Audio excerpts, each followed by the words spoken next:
Okay, we're quickly going to talk about how to externally pace a patient. So a patient comes in third-degree blocks. The first thing you want to do to electronically pace them would be to hit the pacer spike, then increase the rate to about 80, which is standard for a United Hospital, and then increase the current until you get capture. So what you're looking for is a pacer spike to come right over the P wave.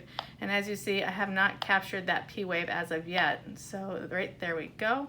The P wave is captured, so now the patient is being paced by the monitor. So in a situation where the patient goes from being paced to completely asystolic, you then would have to shut the pacer off,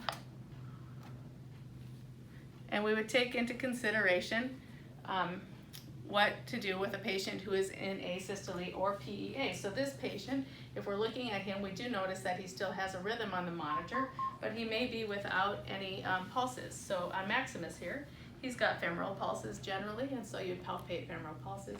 And if you do not find a femoral pulse, then you would want to go to beginning CPR right away. Once CPR is started and you realize that you're in PEA or asystole, the next thing you would want to be having to consideration would be to have one of the doctors to perform an ultrasound, a bedside ultrasound. It was shown on video that it can be done via the substernal process or via the left side of the chest. So if I'm looking at the left side of the chest and I'm noticing that the patient does not have lung slide, I might be considering that maybe he has a pneumothorax. So on the top drawer of our coat cart here, we do have some needles that we can use. We would open this. And we'll come around here.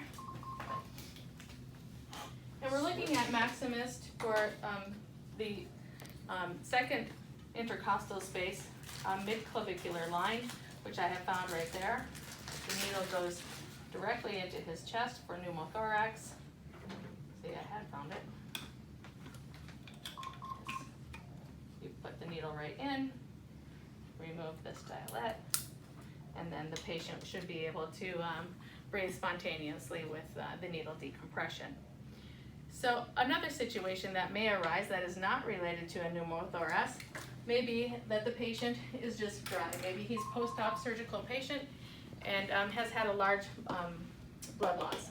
So in that situation, with using the ultrasound, you may see that the patient has a flat IVC. With a flat IVC, of course, the patient needs volume. So the key thing to remember for this scenario would be that the first thing you want to do is call for the rapid massive transfusion protocol. So each of the hospitals has their own protocol for what to do. So please know that at your site, but just remember anytime you see a flat IVC on a patient who is in PEA or asystole arrest is to call for massive transfusion protocol.